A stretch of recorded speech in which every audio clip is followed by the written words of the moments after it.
कि मैं मुहिब को देखूं और मैं कहूं यार मुहिब तूने तो दिल जीत लिया बाबा। मैं बहुत साइकोलॉजिकल थ्रिलर्स कर चुका हूं, मैं खुद एक्ट बड़ा करता हूं, साइकोलॉजिकल डिस्टर्ब्ड बंदा, बहुत रोल्स किए हैं। मेरे लिए ना इम्प्रेस होना बड़ा मुश्किल हो रहा था। I was impressed by everyone. Muhib पे आके मैं फंस रहा था। मैं दिल चाहता मैं फ़ोन करूं और मैं डांट दूं, मुहिब ये क्या कर रहे हो, मुहिब ये चेहरे टेढ़े मेढ़े क्यों हो रहे हैं। बहुत रेंज थी, इतना था कि तुम पर कैमरा है ना तो लोग चाहे ना कि किसी और का कट आए, ये वो रोल था। और चूंकि मैंने देखा हुआ है मुहिब को, मुहिब की कभी ज़िंदगी में मुझे वो फिल्म्स मिल गई, मैं दिखाऊंगा तो लोग यही कहेंगे कि यार 20 साल पहले मुहिब इतनी डिटेल काम करता था साइकोलॉजिकल डिस्टर्बेंसेस के हवाले से। तो आज क्या हुआ, आज मुझे लगा एक्टिंग में एक्टिंग हो रही थी। I know for a fact Muhib की रेंज जो है ना वो बड़ी अलग है। मतलब उसने उस ज़माने में जब वो सिर्फ सिंपल एक कॉमेडी स्किट्स किया करता था, इशरत बाजी और वो चीता बनता था, तो उसकी जिस वक्त मैं काम कर रहा था ना, हम बहुत बारीकी में जाके ना 2-2 ढाई घंटे की फिल्में हम बना रहे थे, छोटी भी नहीं थी। जफ़ा में मैं शॉक हो गया देख के, वेयर इज़ दैट मुहिब, ये जो रोल है इसमें तो इतनी ग्राफ्स थे जो ये तो टेलीफिल्म्स में करके ख़त्म कर दिए इसने। और एक ही पागल खाने के एक ही वार्ड में आ जाते हैं और वहाँ हम तीनों के डिफरेंट शेड्स हैं और डिफरेंट एंगल्स हैं, और किस तरह वो तीन पागल यूनिटी दिखाते हैं। तो मैसेज ये था कि जी दुनिया बाहर जो है वो पागल है, अंदर तुम देखो वो पागल जो है वो कितने यूनाइटेड हैं। सब्जेक्ट अमेजिंग, मुझे लगता है बहुत ज़रूरी है इन चीज़ों पर लाइट डालना। और जब हम इन डिटेल्स को स्क्रिप्ट की शक्ल में देते हैं तो it's like a manual to such situations कि आप how to handle such people. और बहुत अच्छी तरीके से मुझे लगा सारा कुछ हुआ है। डायरेक्टोरियल कुछ इश्यूज़ हैं जो मैं शायद आगे डिस्कस करूँगा, बट मुझे सब्जेक्ट बहुत पसंद आया। उसमें बाकी जो लोग हैं उनके बारे में हम बाद में बात करेंगे, but for the subject it's a 1 thumbs up। Yup. बात करते हैं जी राइटिंग की शमून अब्बासी से। जनाब राइटिंग इज़ नाइस। मुझे वो सीन अच्छा लगा जिसमें शामिल ने आके थप्पड़ मारा है, वाह, और बड़े इमोशंस बड़े पक्के थे शामिल के, एग्जैक्ट वो बातें जो आप सुनना चाहते हैं उस वक्त जो आप सुनना चाहते थे। असल में जिस वक्त पहले शामिल और वो आते हैं अंदर, फरा यानी माँ बाप जब आते हैं, तो मैं थोड़ी देर वेट करता रहा। मैंने कहा यार बाप को ना इस वक्त ये रोता हुआ मुंह बनाने से के बजाय अगर कोई और बाप होता वो फ़ौरन ढूंढता कि वेयर द हेल इज़ ही, और वो जाता बाहर और वो जाके कन्फ्रंट करता। तो but the director took his time और लेकर गया वो बाहर और जाके थप्पड़ लगवाया मुंह पे, बेहतरीन, बहुत अच्छा लगा।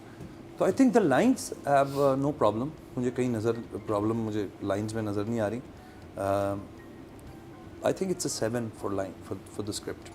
7 वेरी गुड जॉब। दानिश को अपना काम करना आता है, ये तो नो डाउट।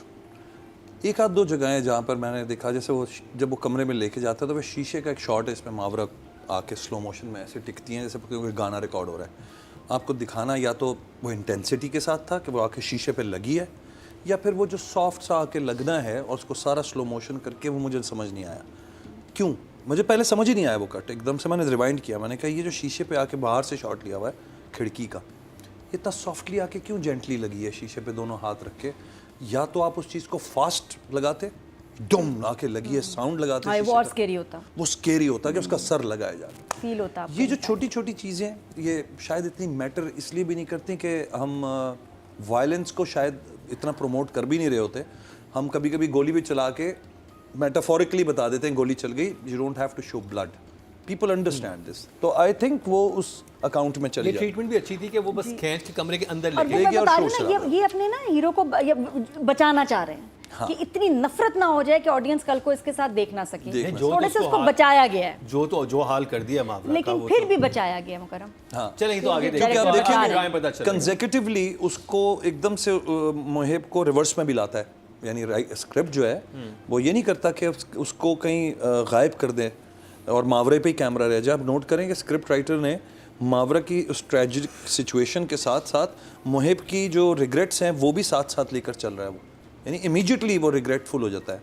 वो जब उसने मारा है तब भी कमरे के अंदर, तब भी एकदम से वो परेशान है, और जिस वक्त वो थाने में बैठा है तो उसको पूरा फ्लैश याद आ रहा है। तो I think she is right, the writer wants to carry this character as a mix emotion कि यार मुकम्मल तौर पे आपको नफरत ना हो जाए। हाँ, नफरत ना हो, नफरत ना हो। सेव करना है इसको। हम इसमें मोहिब को रिव्यू करेंगे अलग से, हाँ ठीक है? तो अभी हम डायरेक्शन पे कर रहे हैं, तो I think it's an 8 for me. Shamoon Abbasi. और जो थप्पड़ खाए इसने। अर्ली 2000 में जब टीपू शाह और मोहिब बिल्कुल अभी नए नए आए थे, तो I got the chance to direct them for like 4 to 5 years। तो हमने बहुत कॉम्प्लेक्स ड्रामे किए जिसमें साइकोलॉजिकल सब्जेक्ट्स पे बहुत काम हुआ। हमने एक फिल्म की थी वार्ड नंबर 7, जिसमें हम 3 लोग, मुख्तलिफ माशरे के 3 लोग होते हैं और एक ही पागल खाने के एक ही वार्ड में आ जाते हैं, और वहाँ हम तीनों के डिफरेंट शेड्स हैं और डिफरेंट एंगल्स हैं, और किस तरह वो 3 पागल यूनिटी दिखाते हैं। तो मैसेज ये था कि जी दुनिया बाहर जो है वो पागल है, अंदर तुम देखो वो पागल जो हैं वो कितने यूनाइटेड हैं, and how do they plan to run away, मतलब वो दे स्केप, एंड तो वो 3 पागल स्केप कैसे करते हैं। वार्ड नंबर 7 देखिए आपने। फिर मैंने एक फिल्म की थी ब्लैक बोर्ड। ब्लैक बोर्ड में मोहिब कितनी 4 पर्सनैलिटीज़ होती है, लोग समझ रहे होते हैं स्प्लिट 2 हैं, आखिर में जाके पता चलता है 4 पर्सनैलिटीज़ में फंसा हुआ है, and is repeating a story with 4 characters in his life. Wow, ये मूवीज कहाँ पे हैं? ये मेरे पास, मतलब मेरी थी, ये यहाँ है। नहीं बन चुकी हैं, ये सब बन चुकी हैं और ये आ चुकी हैं और इन्होंने अवार्ड्स लिए हैं। यूट्यूब पर लगाए ना इन्हें आप। मसला ये था अतीका जी कि वो जिन चैनल्स की होती थी ना, वो कॉपियाँ नहीं देते थे, तो उस जमाने में हम ध्यान भी नहीं देते थे। अब हमें बाद में पता चला कि यार YouTube is like a valuable, you know.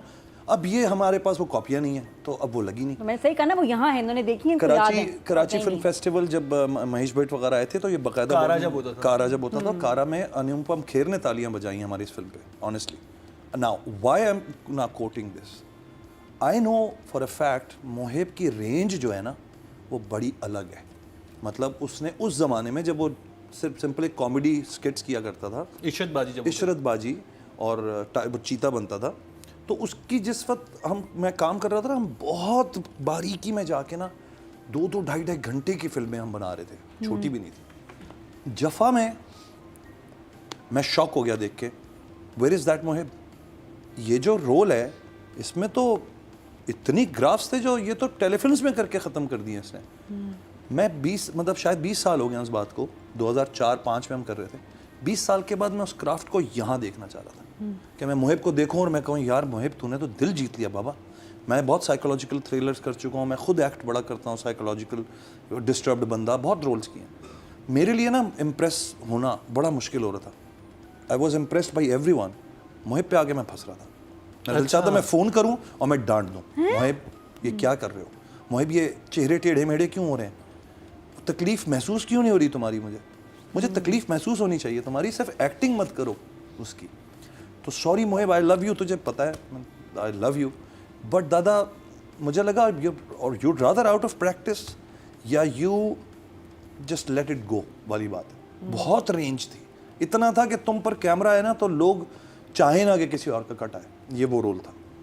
और चूंकि मैंने देखा हुआ है मोहिब को, मोहिब की कभी ज़िंदगी में मुझे वो फिल्म्स मिल गई, मैं दिखाऊंगा तो लोग यही कहेंगे कि यार 20 साल पहले मोहिब इतनी डिटेल काम करता था साइकोलॉजिकल डिस्टर्बेंसेस के हवाले से। तो आज क्या हुआ, आज मुझे लगा एक्टिंग में एक्टिंग हो रही थी। तो सॉरी, तो मैंने क्या देखा? नहीं आप बिल्कुल, इन्होंने वो आपने तो वो रॉ देखा ना, he is talking about something. ये रोल बनाई मुहिब के लिए जो मुझे फील हो रहा था सही कि बात, बिल्कुल वो बिल्कुल ठीक बात है। जो इस वक्त देखेगा उसको लगेगा कि बिल्कुल यार ये बहुत अच्छा कर ये रहा है। इनका वही हुआ है जो मेरे नुमान एजाज के साथ होता जो नुमान भाई वाली बात है, समझ रहे कि आपको पता होता है कि रेंज क्या है कैसे। तो बहरहाल इसके लिए मैं नंबर नहीं काटूंगा मोहिब के, मैं नंबर फिर भी 8 दूंगा तुम्हें, बिकॉज मेहनत तुम बहुत कर रहे हो। थोड़ी सी जान बना ले भाई वापस। बहुत पतला हो गया। पतले ना हो यार, तुम इतने स्मार्ट आदमी हो, तुम बस पतले से थोड़ा सा ऊपर आ जाओ। इनको तालियां बजा रहे हो। 8 नंबर मिले पतले हो गए। खासा हमने सवार लगा, तुम छोड़ो सब यार। भिगो के मार रहे हैं ये। किस चीज पे तालियां बजा रहे हो? यहाँ तो 1 मिनट खामोशी का होना चाहिए, 1 मिनट खामोशी। मेरा भाई है और मैं जानता हूँ। नहीं, और आप लोग तो फिल्म भी साथ कर गए, तो फिल्म करके आए हैं, तो मुझे तो बहुत कुछ पता है। थाईलैंड में साथ फंसे थे कोविड में। और मोहिब ना वो आदमी है कि शूट रुकवा के बैठ के स्क्रिप्ट पे ना टी करता रहता है कि आपके सर में दर्द होता है, मोहिब कर ले बस। अब नहीं चाचू, आपने मुझे चाचू कहता है। नहीं चाचू ये क्या है, उसका बदला ले रहे हैं आज। वो चाचू प्यार से हमेशा से कहता है मुझे चाचू। ये कराची में स्लैंग में मामू भी कहते हैं। अच्छा मामू, चाचू, मामू। तो कैरेक्टर को अरे मामू, लेकिन ये कि it's working for the as an entire package. तो आई थिंक इसमें मेरी बुराई करने से कोई फायदा नहीं होना है। अच्छा मुकर्रम, एक आखिरी क्वेश्चन करना चाहता हूँ मैं, क्योंकि वो शायद आप लोग मुझे क्लियर कर सकें। मावरा और वो लड़की दूसरी जो है बहन उसकी, सहर सहर, वो कजन है। कजन है वो। अच्छा ठीक, क्योंकि मुझे लग रहा था वो बहनें हैं। नहीं, मुझे नहीं, समझ नहीं, आया नहीं। कजन्स हैं। और एक मैं चाह रहा था कि जाते जाते हम दादी की बात करें। दादियों पे लोग बड़ा खफा है भाई, दोनों दादियों पे ये बड़ा काम गुस्सा अच्छा करते किया, दोनों दादियाँ काम तो बहुत अच्छा हैं। किया। दोनों बट दोनों दादी दादियों बहुत को। इलॉजिकल नहीं थी। नहीं है वो तो, बट वो ये गर्दन में नहीं, ये हुआ, मुकर्रम इतना भी ओल्ड स्कूल की दादियाँ ऐसे ही होती हैं। कुछ बाल फुल डाई किए हैं वे ऐश नॉट में, all of them but lot of पूरा था हाँ उनका। पूरा फैशन, लेकिन बहुत ही गुस्से वाली बस लाइंस थी, बस है को होती हैं ऐसी बस। क्योंकि वो उस माहौल में जी चुकी हैं जहाँ पे उनको भी बहुत कुछ सहना पड़ा ना।